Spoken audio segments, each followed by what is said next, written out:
naku. Naantok pa ako eh. Ano ba yan? Kaso aga ng klase ko. Para. Katipunan po, katipunan. Pati ba naman jeep, punuan. Mag-LRT ako.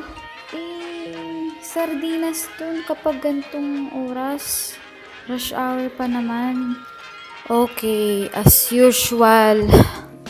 Tama na yung sinabi ng mga kapitbahay ko tsaka sa news. Ito, wow, grabe ang pila. Wow, ang init pa.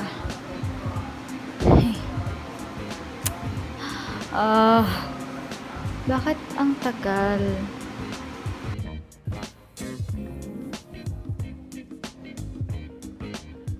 Uy, Kanye! Uy, hintayin mo ako. Sabay na tayo. Naabutan pa kita dito. Ano? No choice ka rin now.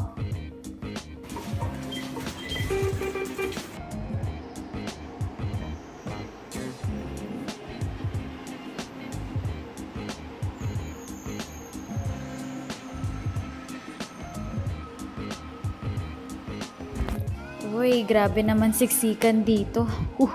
Hindi ako makahinga, Kanye. Uy, pabantay nga ng bag. Alam mo, Kara, parang hindi nga nag-iba yung LRT eh. Pareho lang naman yan kahit dati pa. Ngayon, madumi na, sikip, mabagal. Sana maayos na eh. Malaking issue talaga yung LRT na yan. Alam mo, yung mga presidential candidates, yung mga nangangandidato nun, ang dami nilang pangako sa LRT. Nako. Sana naman, di ba, kahit hindi sila yung nanalo na kandidato, o kung sila man yung nanalo na pangulo, sana to pa rin nila. Diyos ko, ang dami umaasa ha. Oo nga eh. Nakapublish nga yan sa Facebook ko eh, yung mga pinagsasabi ng mga kandidato.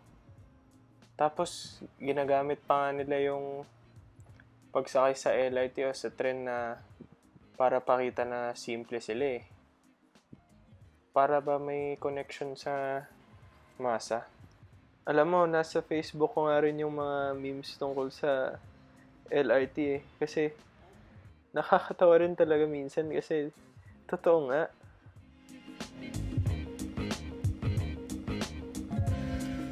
Uy, Kanye. Nasusundan mo ba yung mga station? Pansin mo, yung mga station na yan, halos naging landmark na sila, no? Parang tulad ng Cubao, di ba? Tingnan mo yung Cubao. Naging sentro halos ng komersyo dito sa Metro Manila. Tingin ko, dinadala ng LRT ang progreso sa mga stops na yan, sa mga station na yan. Tama ka, Gigi.